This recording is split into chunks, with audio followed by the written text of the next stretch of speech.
الحمد لله رب العالمين والصلاة والسلام على أشرف الأنبياء والمرسلين وعلى آله وأصحابه أجمعين أما بعد. أعوذ بالله من الشيطان الرجيم. بسم الله الرحمن الرحيم.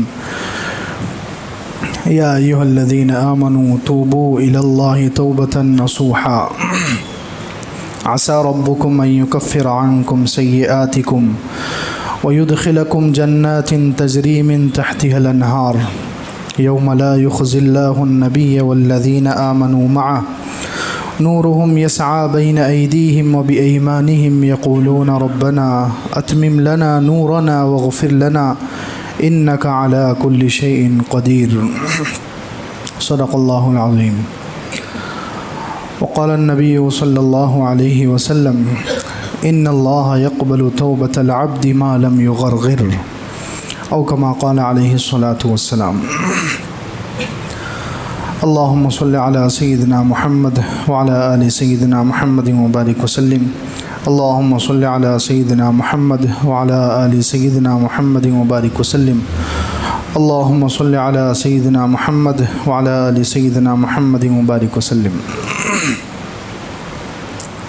بزرگان محترم، معزز سامعین،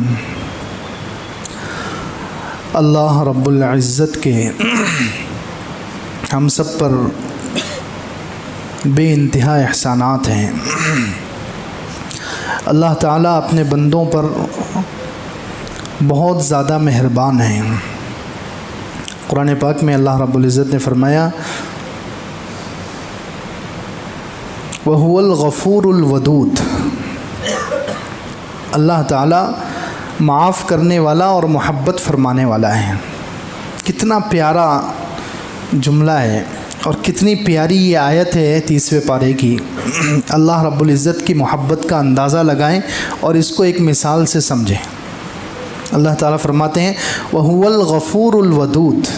اللہ تعالیٰ اپنے بندوں سے درگزر کرتا ہے، معاف کرتا ہے اور محبت فرماتا ہے. دنیا میں عام طور پر ہوتا یہ ہے کہ اگر کسی سے غلطی ہو جائے تو لوگ جلدی معاف کرنے کے لیے تیار نہیں ہوتے. پہلے تو معاف کرنے کے لیے جلدی تیار نہیں ہوتے، اور اگر معاف کر بھی دیں تو پھر وہ پہلی والی محبت ان کی باقی نہیں رہتی. پہلی والی محبت ان کی باقی نہیں رہتی. پہلے والا تعلق باقی نہیں رہتا.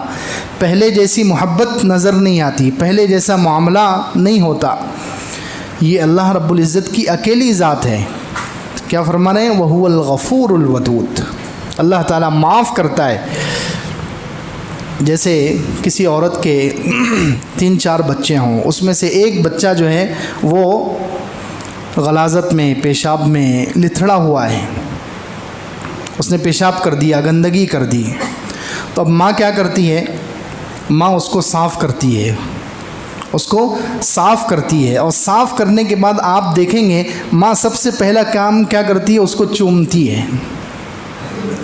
صاف کرنے کے بعد بچہ گندا پڑا ہوا تھا، ماں جب اس کو صاف کرتی ہے تو صاف کرنے کے بعد سب سے پہلے ماں اس کو چومتی ہے. تو اللہ رب العزت، یہ تو ماں کی محبت بچے سے ایک بہت ذرے کے برابر بھی نہیں ہے. اللہ کی محبت بندے سے جتنی ہے اس کے مقابلے میں، اللہ کی محبت جو اپنے بندے سے ہے، تو ماں کی محبت اپنے بچے سے اس کے مقابلے میں ایک ذرہ بھی نہیں ہے. تو ماں جب اپنے گندے بچے کو، جس نے گندگی کر دیا، پیشاب کر دیا، تو ماں اس بچے کو پہلے صاف کرے گی، اور صاف کرنے کے بعد سب سے پہلے اس کو چومے گی، اس کا بوسہ لے گی.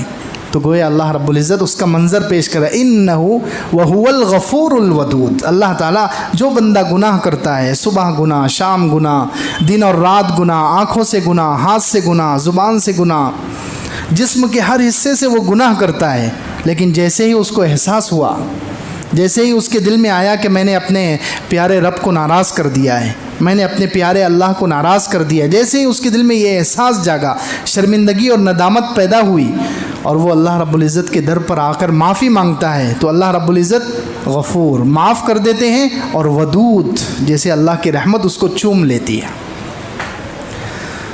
اللہ اس کو اپنی رحمت میں لے لیتے ہیں، معاف کر دیتے ہیں، اور اللہ رب العزت محبت فرماتے ہیں۔ اللہ رب العزت بلکہ پہلے سے زیادہ محبت فرماتے ہیں۔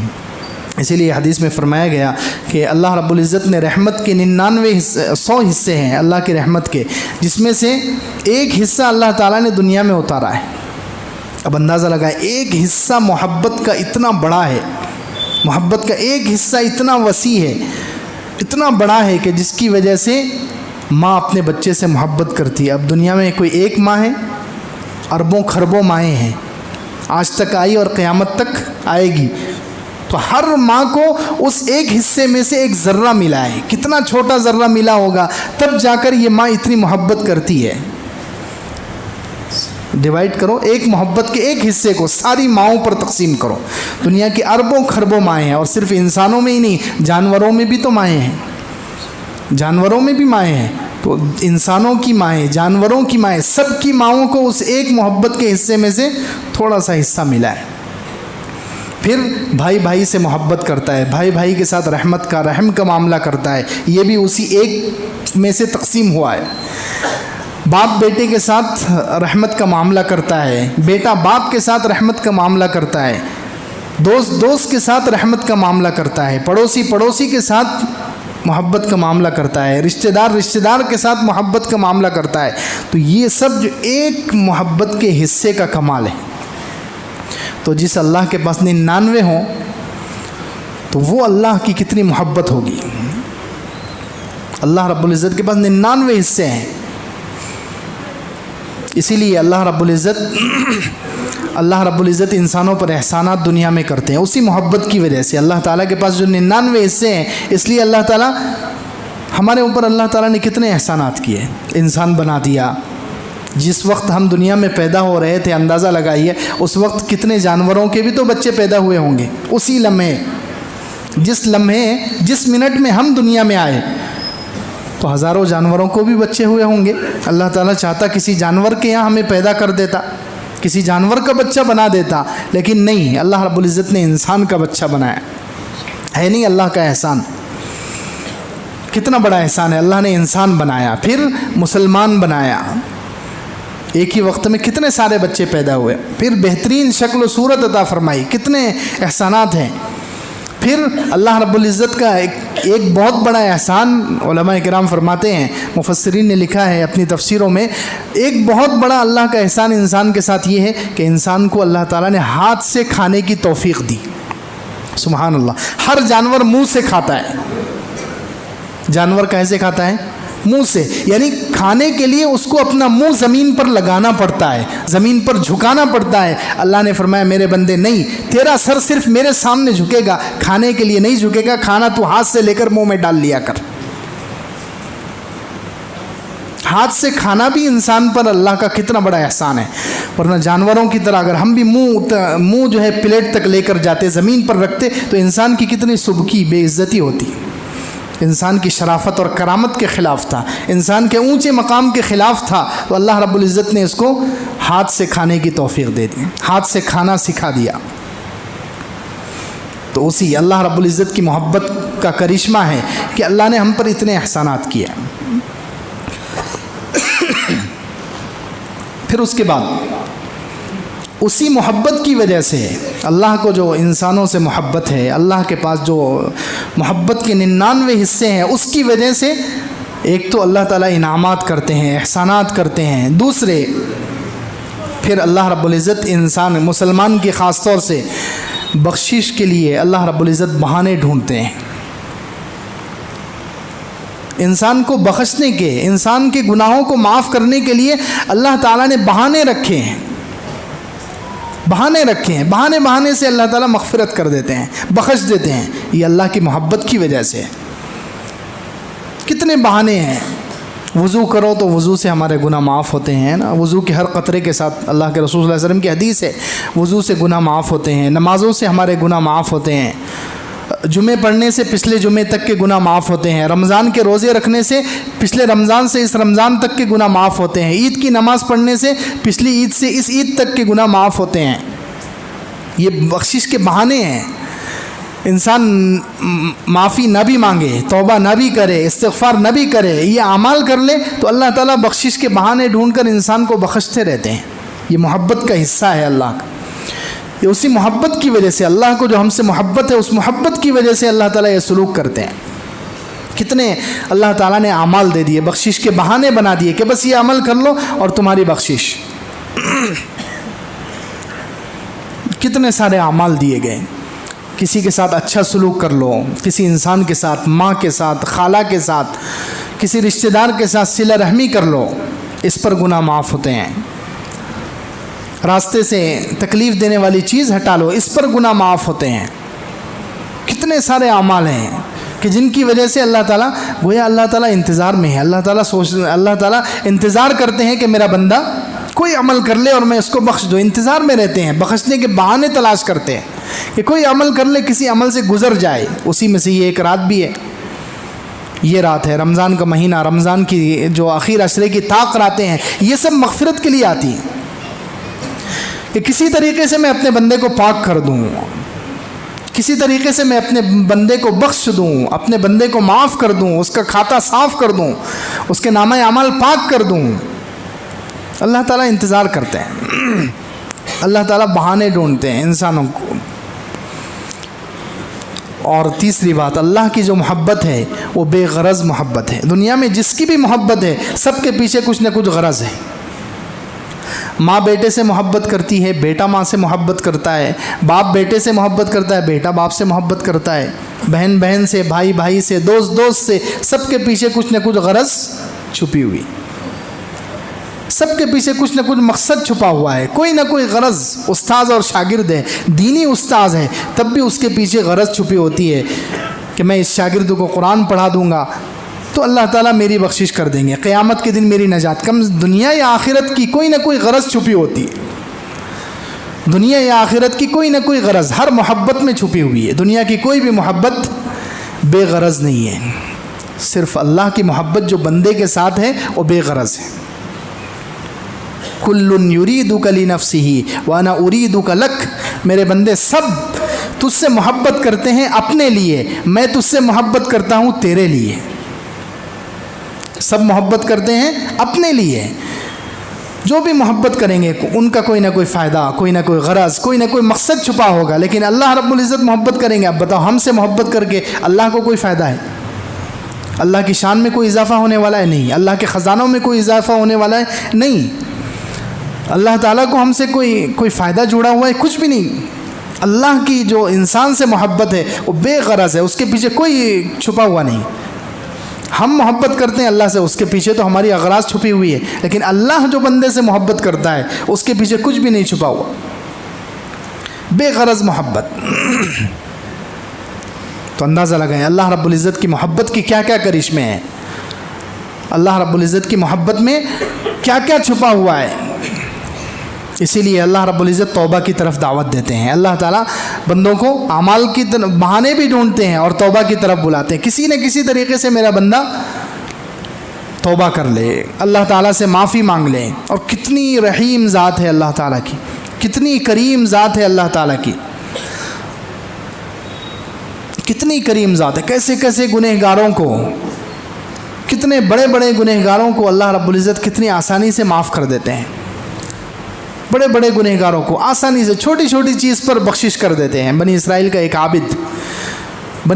ایک عابد، عبادت گزار، کہتے ہیں کہ اس نے 40 سال یا 70 سال تک اللہ کی عبادت کی، کوئی گناہ نہیں کیا، پل جھپکنے کے برابر بھی 70 سال تک اس نے نافرمانی نہیں کی۔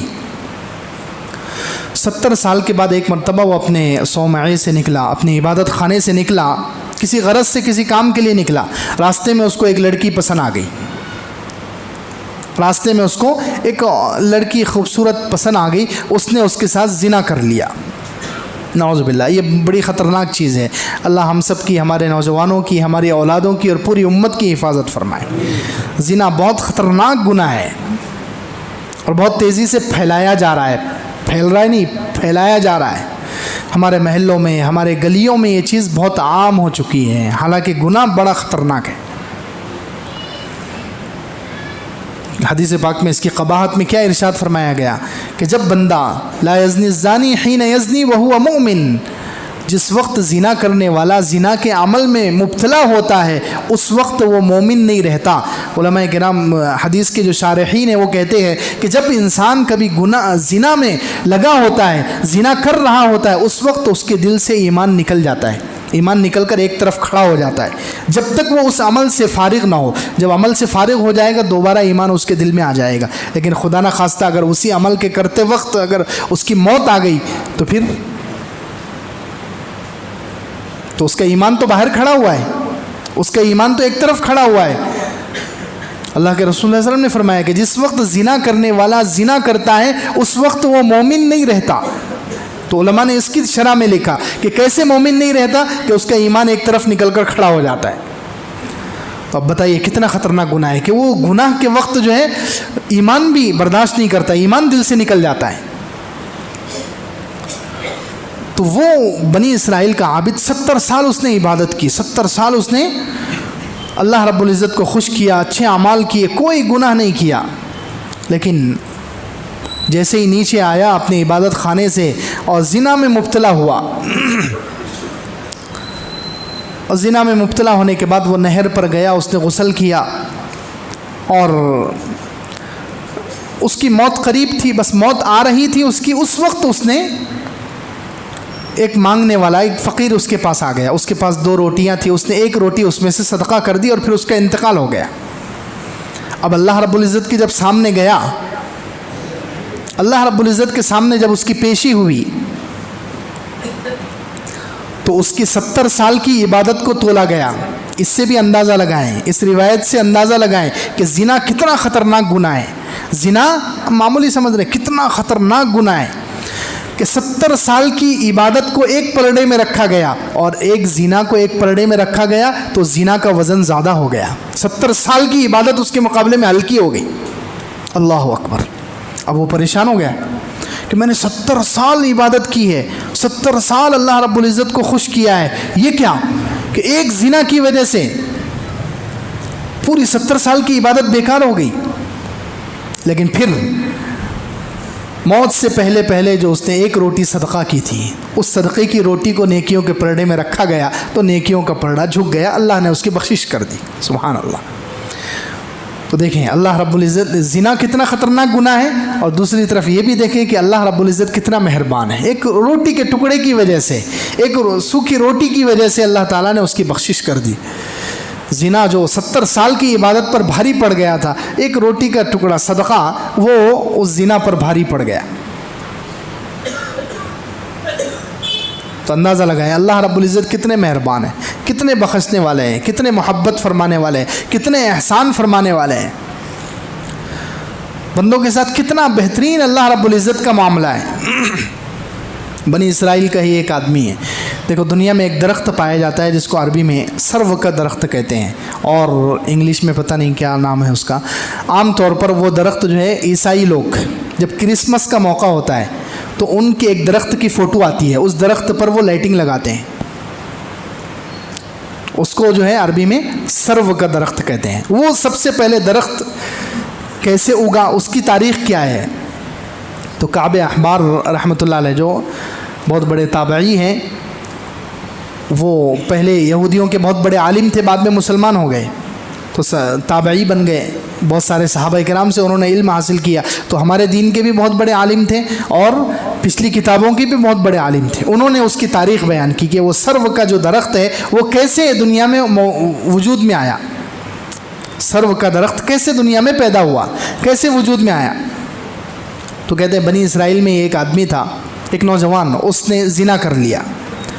اس کو عادت تھی، یعنی بار بار وہ گناہ کرتا تھا، توبہ بھی کرتا تھا پھر گناہ کرتا تھا، توبہ بھی کرتا تھا پھر گناہ کرتا تھا. تو ایک مرتبہ اس نے زنا کیا اور زنا کر کے وہ ایک نہر پر گیا غسل کرنے کے لیے.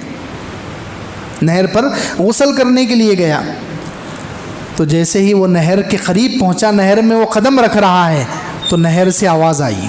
اللہ رب العزت تو کسی کو بھی بولنے کی طاقت دے سکتا ہے، اللہ کے لیے کوئی مشکل نہیں. ہماری زبان بول رہی ہے تو یہ بھی اللہ کا کرشمہ ہے، یہ اللہ کی قدرت کا ایک حصہ ہے. زبان میں بھی گوشت ہے، ہاتھ میں بھی گوشت ہے، لیکن ہاتھ نہیں بولتا. ہاتھ بولتا ہے نہیں، کیونکہ اللہ تعالیٰ نے اس کو گویائی نہیں دی، بولنے کی طاقت نہیں دی. زبان کو بولنے کی طاقت دی ہے تو ہماری زبان بول رہی ہے، لیکن ہاتھ جسم کا دوسرے حصے میں کتنی جگہ گوشت ہے، لیکن یہ چیز نہیں بولتی. کیوں؟ اللہ کا حکم نہیں ہے. تو خیر وہ بندہ جو اصل میں اللہ تعالیٰ کو اس کو توبہ کی طرف لانا تھا، اس کو توبہ پر پکا کرنا تھا، تو اللہ تعالیٰ سبب بناتے ہیں، اللہ تعالیٰ ذریعہ بناتے ہیں کسی بھی چیز کو.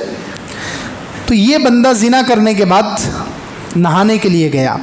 ہر شریعت میں کچھ احکامات ایک جیسے ہوتے ہیں، یعنی ان کی شریعت میں بھی کبھی انسان کو اگر غسل فرض ہوتا ہے، جیسے جسم سے مادہ نکل گیا تو غسل فرض ہو جاتا ہے، تو ان کی شریعت میں بھی یہ احکام تھے کہ زنا کر لیا تو اس کو سمجھ میں آیا کہ چلو غسل کر لوں، میں ناپاک ہو چکا ہوں تو پاک ہو جاؤں، غسل کر لوں. تو وہ غسل کرنے کے لیے نہر پر گیا. تو جیسے ہی نہر کے قریب گیا تو نہر میں سے آواز آ رہی ہے، اے بندے اما تستحی، کیا تو شرم نہیں کرتا، کہ تجھے شرم نہیں آتی؟ الم تبت من هذا الذنب، کیا تو نے اس سے پہلے اس گناہ سے توبہ نہیں کی تھی؟ اس سے پہلے تو کئی مرتبہ اس گناہ سے توبہ کر چکا ہے، پھر بھی تو یہ کام کر رہا ہے، بار بار کیوں یہ گناہ کرتا ہے؟ نہر سے آواز آ رہی، پانی سے آواز آ رہی.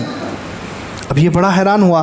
پانی اس کو کہہ رہا ہے کہ تو نے اس سے پہلے بھی توبہ کی تھی اور یہ ارادہ کیا تھا اللہ یعود الیہ ابدا، کہ کبھی زنا کی طرف واپس نہیں جائے گا، پھر تو آ گیا زنا کی طرف، پھر تو نے گناہ کر لیا. تو کہتے ہیں فخرج فزعا، وہ نکلا وہاں سے، اس دریا سے نکلا ڈر کے مارے، گھبرا کر نکلا اور بھاگا، اور زبان سے اس نے اب سچی توبہ شروع کی. توبۃ النصوح جس کو کہتے ہیں، سچی پکی توبہ. لا اعصی اللہ ابدا، اے اللہ اب میں کبھی بھی ہرگز آپ کی نافرمانی نہیں کروں گا، یہ کہہ کر وہ دریا سے نکلا اور چلتا رہا چلتا رہا، چلتے چلتے ایک پہاڑ پر پہنچا. جب اس پہاڑ پر گیا تو وہاں اس نے دیکھا کہ چند لوگ بیٹھے ہوئے ہیں عبادت گزار. وہ عابدین کی، وہ 12 لوگوں کی جماعت تھی، 12 عبادت گزاروں کی، عابدوں کی جماعت تھی. اس زمانے میں رواج تھا عیسائیوں میں، یہودیوں میں، کہ وہ لوگ دنیا کو چھوڑ کر، دنیا کے سارے کام کاج، ساری ضروریات، دنیا کی ساری چیزوں کو چھوڑ کر وہ جنگلوں میں چلے جاتے تھے، پہاڑوں میں نکل جاتے تھے، عبادت کرتے تھے. تو ایسی ہی وہ ایک جماعت تھی 12 لوگوں کی، عابدوں کی جماعت، وہ عبادت میں مصروف تھے. تو یہ 13واں اس میں شامل ہو گیا. اس نے چونکہ توبہ کر لی تھی، اب توبہ کر کے یہ بھی ان کے ساتھ شامل ہو گیا اور عبادت گزار بن گیا اور اللہ کی خوب عبادت کرنے لگا. وہ لوگ پہاڑ پر عبادت کرتے تھے اور اللہ تعالیٰ نے ان کے کھانے کا انتظام یہ کیا تھا کہ پہاڑ کے قریب کچھ درخت تھے، ہرے بھرے درخت تھے، ان پر قدرتی پھل آتے تھے، وہ پھل کھا کر ان کا گزارا ہوتا تھا. کچھ مدت گزر گئی، کچھ مہینے یا کچھ سال گزر گئے تو وہاں بارش ہونا بند ہو گئی. وہ جتنے درخت تھے وہ درخت سوکھے پڑ گئے. جو ان کو پھل ملتا تھا کھانے کے لیے یہ 13 لوگوں کو، تو وہ پھل ختم ہو گیا. تو انہوں نے سوچا چلو دوسری طرف ہم چلے جائیں گے. اب یہاں پر کھانے میں مشکل ہو رہی ہے، بہت دور دور تک کھانا تلاش کرنے کے لیے جانا پڑتا ہے، جس کی وجہ سے عبادت میں ہمارے خلل ہو رہا ہے. تو ہم اس جگہ کو چھوڑ دیتے ہیں. تو وہ سب کے سب وہاں سے اس پہاڑ سے نیچے اترے اور چلنے لگے.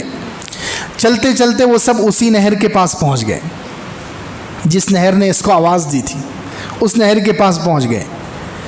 تو اس نہر کے قریب پہنچ گئے تو یہ جو 13واں آدمی تھا، گنہگار تھا پہلے، پھر اس نے توبہ کر لی تھی، وہ دور ہی رک گیا. نہر کو دیکھ کر اس کو یاد آ گیا کہ یہ وہی نہر ہے. تو دور رک گیا اور رونے لگا. اس کی آنکھوں سے آنسو جاری ہو گئے. تو جو 12 آدمی تھے انہوں نے کہا کہ وہ رو کیوں رہا ہے اور آگے کیوں نہیں بڑھ رہا ہے؟ تو اس نے کہا کہ نہیں، یہ نہر کے پاس نہیں، میں نہیں جانا چاہتا. وہاں کوئی ہے جو میرے گناہ جانتا ہے، مجھے اس کو منہ بتاتے ہوئے شرم آ رہی ہے. کیا کہہ رہا ہے؟ کوئی ہے اس نہر کے پاس جو میرے گناہ جانتا ہے، اس کو میرے گناہ معلوم ہے، اس وجہ سے مجھے وہاں جاتے ہوئے شرم آ رہی ہے، میں اب اس نہر کے سامنے نہیں جا سکتا. اس نے اپنا واقعہ سنا دیا ان 12 لوگوں کو. تو انہوں نے کہا ٹھیک ہے تم یہاں بیٹھو، ہم جاتے ہیں. یہ لوگ نہر کے پاس گئے.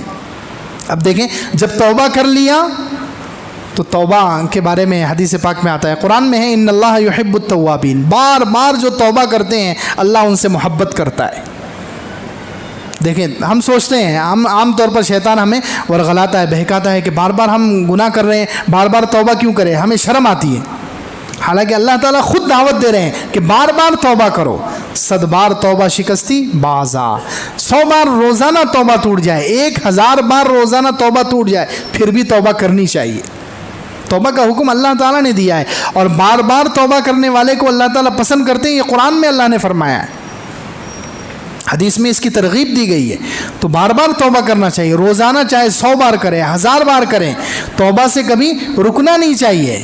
صبح توبہ ہے، شام توبہ ہے، میرے لب پر دوام توبہ ہے، با اثر ہو یا بے اثر تو جان، اپنے کرنے کا کام تو توبہ ہے۔ توبہ قبول ہو رہی ہے یا نہیں ہو رہی اس چکر میں نہیں پڑنا ہے، قبول کرنے والا کون ہے؟ اللہ ہے۔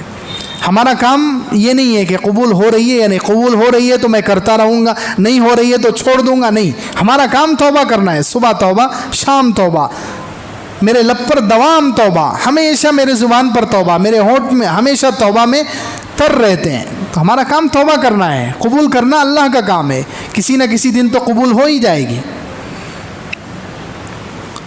تو اب توبہ کرنے کے بعد اللہ تعالیٰ دیکھو کیسے بندے سے محبت کرتے ہیں۔ اب جب یہ لوگ 12 لوگ نہر کے پاس چلے گئے اور وہاں پانی پینے کے لیے قریب گئے تو نہر سے آواز آ رہی ہے، یا ایھا العباد ما فعل صاحبکم، اے عبادت گزارو تمہارا ساتھی کہاں ہے؟ پانی سے آواز آ رہی ہے، اے عبادت گزاروں کی جماعت تمہارا ساتھی کہاں ہے؟ ما فعل صاحبکم، تمہارا دوست کہاں گیا، 13واں ساتھی کہاں ہے تمہارا؟ تو انہوں نے کہا کہ وہ تو یہاں آتے ہوئے ڈر رہا ہے، اس کو احساس ہے اپنے گناہ کا، احساس ندامت ہے، شرمندگی ہے اس کو، اور وہ محسوس کر رہا ہے کہ میں اگر یہاں آؤں گا تو کوئی میرے گناہ جانتا ہے، جو مجھے پکار رہا ہے، گناہ یاد دلا رہا ہے میرے، اس لیے وہ یہاں آنے سے گھبرا رہا ہے۔ تو اب وہ پانی سے آواز آ رہی ہے، سبحان اللہ، پانی جو ہے ان لوگوں کو سمجھا رہا ہے کہ دیکھو جب بیٹے سے کوئی غلطی ہو جاتی ہے، کسی رشتہ دار سے کوئی غلطی ہو جاتی ہے تو اس کے جو بڑے رشتہ دار ہوتے ہیں وہ اس کو ڈانٹتے ہیں، ماں باپ اپنے بچوں کو ڈانٹتے ہیں، کبھی کوئی گناہ کر لیتے ہیں تو ان کو ڈانٹا جاتا ہے، لیکن اگر وہ سدھر جائیں، توبہ کر لیں، اپنی غلطیوں سے باز آ جائیں تو پھر ماں باپ دوبارہ ان سے محبت کرنے لگتے ہیں۔ اس بندے کو جا کر بتا دو کہ میں بھی اب اس سے محبت کرنے لگا ہوں۔ پانی کیا کہہ رہا ہے کہ میں بھی اس سے اب محبت کرنے لگا ہوں، اس کو بلا کر لے کر آؤ۔ اب یہ 12 لوگ گئے اور اس کو بلا کر لے کر آئے۔ انہوں نے یہاں اس نہر کے کنارے، اور ساتھ میں اس نہر سے یہ بھی آواز آئی کہ اس کو بلا کر لے کر آؤ، اور پھر اب آئندہ تم لوگ یہیں رہو، میرے کنارے پر تم لوگ عبادت کرتے رہنا، یہیں اللہ تعالیٰ تمہاری روزی کا بھی انتظام کر دیں گے، یہیں رہو اور یہیں عبادت کرتے رہو۔ تو وہ 13 لوگ وہاں آ گئے، انہوں نے وہاں عبادت کرنا شروع کی۔ کہتے ہیں کہ کچھ زمانہ گزرا تو سب سے پہلے اس 13ویں آدمی کا انتقال ہوا۔ سب سے پہلے وہ جو 13واں آدمی جو اس جماعت میں شامل ہوا تھا توبہ کر کے، تو اس کا سب سے پہلے انتقال ہوا۔ تو اب یہ 12 لوگوں نے بہت اس پر غم منایا، بہت روئے کہ ہمارا ایک دوست، ہمارا ایک ساتھی ہم سے جدا ہو گیا۔ انہوں نے اس کو وہیں دفن کیا۔ اس کے انتقال کے بعد بھی روایتوں میں ہے، اس کے انتقال کے بعد بھی اس نہر سے آواز آئی کہ اس کو غسلوہ من مائی وکفنوہ علی شاطئی، اس کو میرے پانی سے غسل دو اور میرے کنارے پر ہی اس کو دفن کرو تاکہ میں قیامت کے دن اس کی عبادت کی گواہی دوں۔ وہ پانی کہہ رہا ہے، نہر کہہ رہی، تو اس کو وہیں کنارے پر دفن کر دیا گیا۔ پھر یہ 12 لوگ جو ہے رات بھر، جس رات میں اس کا انتقال ہوا، رات بھر وہ غم مناتے رہے، روتے رہے، اس کے لیے توبہ استغفار کرتے رہے۔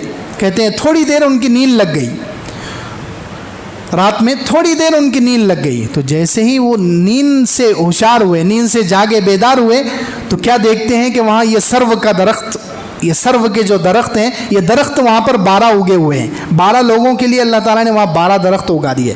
تو یہ اول سرو انبتہ اللہ عز وجل علی وجہ الارض، سب سے پہلا سرو کا درخت ہے جو زمین پر اللہ تعالیٰ نے اگایا ہے ان عبادت گزاروں کی برکت سے، کہ اب یہ 12 لوگ یہ ہیں، تم لوگ بھی یہیں رہو اور یہیں عبادت کرتے رہو اور یہیں مر جانا، یہیں دفن ہو جانا اس درختوں کے نیچے، تاکہ میں تمہاری بھی گواہی دوں۔ یہ سب سے پہلا سرو کا درخت ہے جو اللہ تعالیٰ نے زمین پر وجود بخشا ہے.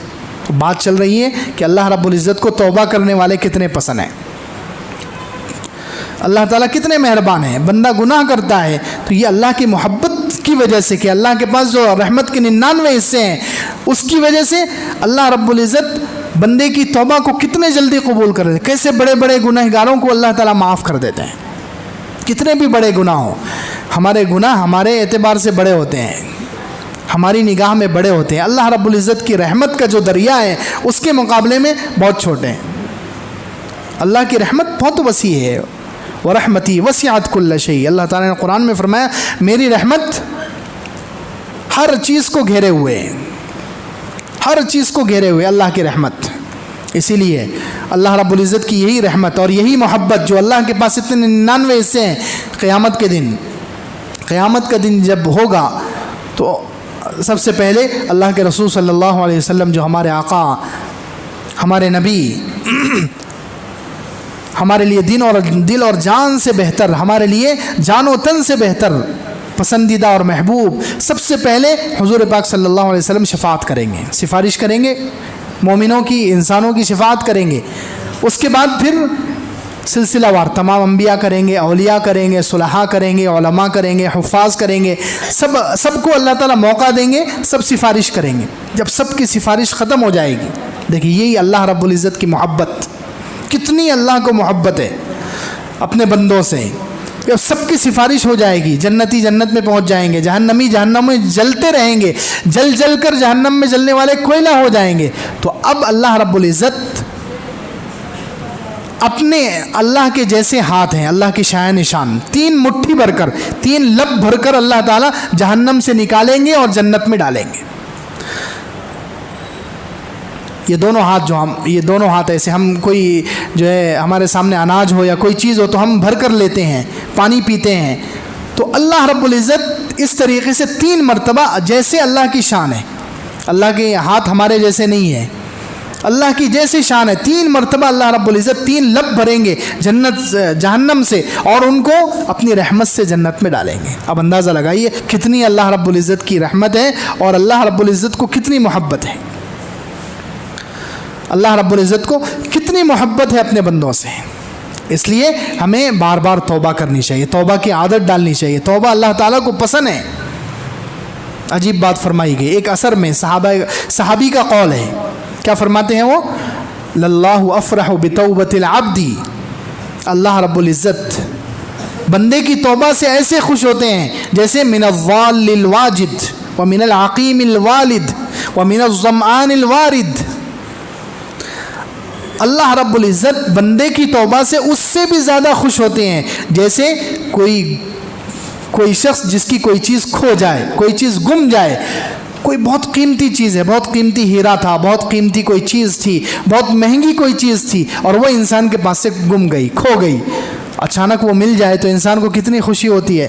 تو اللہ رب العزت بندے کی توبہ سے اس سے زیادہ خوش ہوتے ہیں. للہ افرح بتوبۃ العبد من الضال الواجد ومن العقیم الوالد. ایک بانج آدمی ہو جس کو شادی کو 30 سال ہو گئے, 40 سال ہو گئے, اولاد نہیں ہو رہی, اچانک اس کو اولاد ہو گئی. اب بتائیے اس کی خوشی کا کوئی ٹھکانہ رہے گا؟ 30 سال کے بعد, 40 سال کے بعد اس نے تمنا کی, کہیں اس نے ہزاروں لاکھوں روپئے پھونک دیے, علاج میں لگا دیے, سارے اسباب اختیار کر لیا, اولاد نہیں ہو رہی تھی, اچانک اس کو اولاد ہو گئی.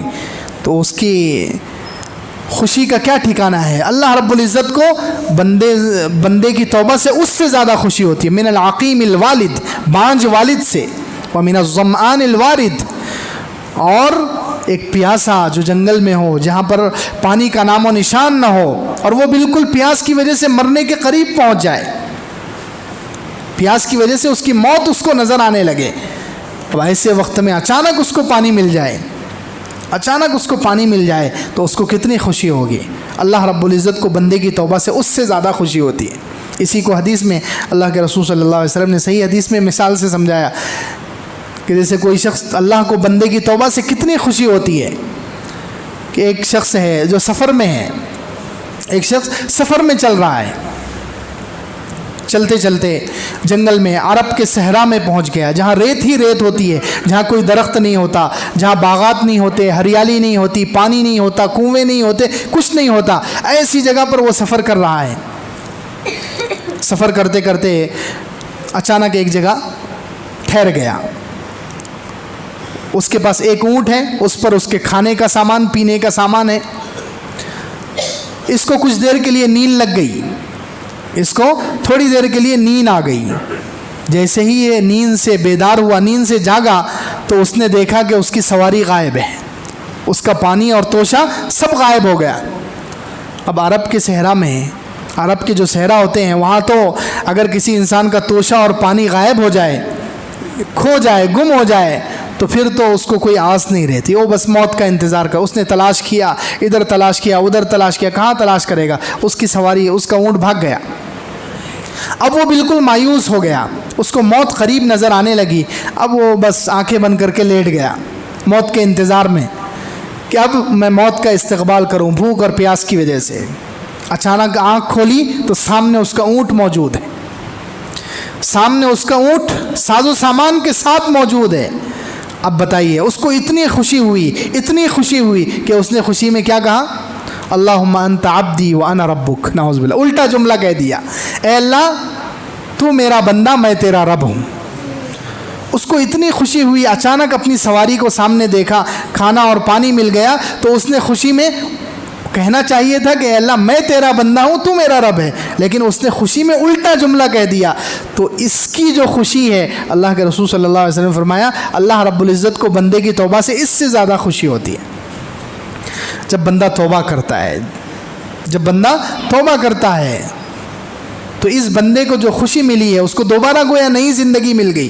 وہ تو زندگی سے نا امید ہو چکا تھا، مایوس ہو چکا تھا، اچانک وہ سواری سامنے آ گئی، توشہ اور پانی سامنے آ گیا، تو اس کو نئی زندگی مل گئی۔ تو اس وقت اس کی جو خوشی ہے، اللہ رب العزت کو اپنے بندے کی توبہ سے اس سے زیادہ خوشی ہوتی ہے۔ اس لیے ہم توبہ کو اپنائیں۔ آج کی رات میں توبہ کی رات ہے، آج کی رات میں اللہ رب العزت بخشش کے دہانے کھولتے ہیں، دروازے کھولتے ہیں، توبہ کریں۔ لیکن جن لوگوں کی مغفرت نہیں ہوتی اس رات میں، ان کے بارے میں بھی سن لیں، تاکہ اگر یہ گناہ ہم میں سے کسی کے اندر ہو تو وہ اس گناہ سے بھی توبہ کریں۔ اس رات میں مشرک کی مغفرت نہیں ہوتی۔ مشرک، شرک کرنے والا، اللہ کی ذات میں شریک بنائے، اللہ کی صفات میں شریک بنائے، اللہ کے افعال میں، اعمال میں، کسی بھی چیز میں شریک بنائے، تو شرک کسی بھی قسم کا، چھوٹا یا بڑا شرک جس کے اندر موجود ہو، تو مشرک کی آج کی رات میں، حالانکہ آج کی رات میں اللہ رب العزت بہت زیادہ بخشش کرتے ہیں، لیکن جو مشرک ہو، جس کے اندر کسی بھی قسم کا شرک خفی یا جلی، چھوٹا یا بڑا، ظاہر یا باطن، چھپا ہوا، کسی بھی طریقے کا شرک موجود ہو، اس کی بخشش نہیں ہے۔ اس لیے تلاش کریں اپنی زندگی میں کہیں کوئی شرک تو نہیں ہے۔ تو مشرک کی آج کی رات میں بخشش نہیں ہے۔ اسی طریقے سے ماں باپ کا نافرمان، ماں باپ کے نافرمان کی آج کے رات میں بخشش نہیں ہے۔